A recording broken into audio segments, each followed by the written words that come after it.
ایمان کے بعد سب سے پہلے کیا ہے؟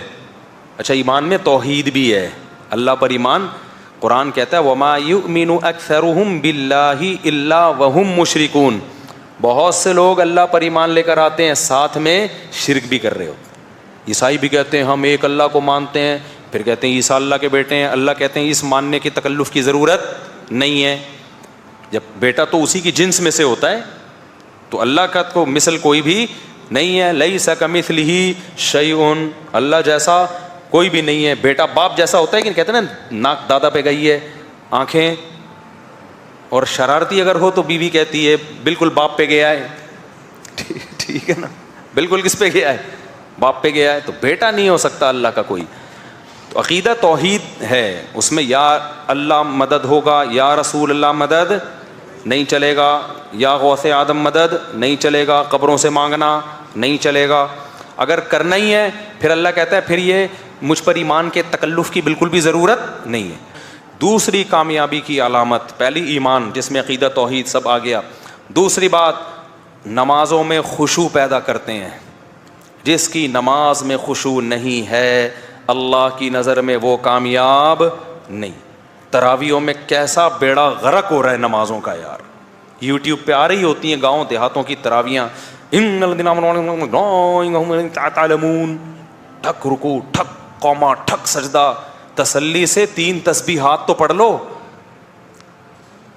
تو نماز کو خشوع و خضوع سے پڑھو. اچھا ایک اہم آپ کو پوائنٹ کی بات بتاتا ہوں، جس کا نماز میں دل نہ لگتا ہو نا، ہمت کر کے ایک دفعہ 100 رکعت کی نیت باندھ لے. وہ 100 نہیں تو 50 رکعت پڑھ لے. جس کام میں دل نہ لگ رہا ہو نا وہ ایک دفعہ تمیز سے کر لو، اگلے دن سے دل لگنا شروع ہو جائے گا. یہ میں آپ کو لکھ کے دے رہا ہوں. آپ 50 رکعتوں کی نیت باندھ لو، 50 رکعتوں کے بعد نا پھر آپ کو تسلی سے پڑھو 50 رکعتیں، عادت پڑ جائے گی آپ کو، دیکھنا. تو اس کا بڑا فائدہ ہوتا ہے. تو اللہ نے فرمایا ہم فی صلاتہم خاشعون. جنتیوں کی دوسری علامت کیا ہے؟ نمازوں میں خشوع پیدا کرتے ہیں، ٹرخاتے نہیں ہیں. تراویح میں رکوع میں تسلی سے 3 دفعہ سبحان ربی العظیم. قومے میں جانے کے بعد تسلی سے ربنا لک الحمد. بہتر ہے تھوڑی لمبی دعا پڑھ لو، ربنا لک الحمد حمدا کثیرا طیبا مبارکا فی. اس سے کم از کم کچھ دیر تو اسٹے ہوگا نا، ورنہ یوں کھڑک کر کے اٹھتے ہیں بس، تھڑک کر کے سردے میں ڈائپ لگانے کی فکر ہوتی ہے. تو تسلی سے کم 3 دفعہ امام کو چاہیے تسلی سے تسبیح پڑھے. سردے میں بھی 2 سردوں کے درمیان تھوڑا سا بیٹھے دعا پڑھ لے، اللہم اغفر لی وارحمنی وہادنی وارزقنی واجبرنی وارفعنی.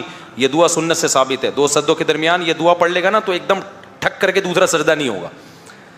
مجھے تو بہت وحشت ہوتی ہے کسی ایسے امام کے پیچھے کھڑے ہو جاؤں نا جو یوں یوں یوں یوں کر رہا ہے. چھوڑ دے، اس سے بہتر ہے آدمی آرام سے بیٹھ کے چائے پیے گھر جا کے. تو ٹرخا کیوں رہا ہے؟ اس سے عادت خراب ہوتی ہے، باقی نمازیں بھی پھر ایسے ہی ہو جاتی ہیں. تو اس کا خوب خیال کریں. آگے اللہ فرماتے ہیں والذین هم عن اللغو معرضون. ایمان والے جو کامیاب ہو گئے یہ وہ لوگ ہیں جو لغویات سے اعراض کرتے ہیں. لغویات کسے کہتے ہیں؟ ہر وہ کام جس کا نہ دین میں کوئی فائدہ اور نہ دنیا کا کوئی فائدہ. ایویں ہی بیٹھا ہوا ہے بس، ایویں ٹائم پاس کرنے کے لیے کوئی تلاش کر رہا ہے. ہم تو حیران ہیں یار، ٹائم ہم سے رک نہیں رہا. روک لیں کسی طریقے سے ٹائم پاس نہ ہو، اور دنیا کہہ رہی ہے ٹائم کو کیا کرو، پاس کرو.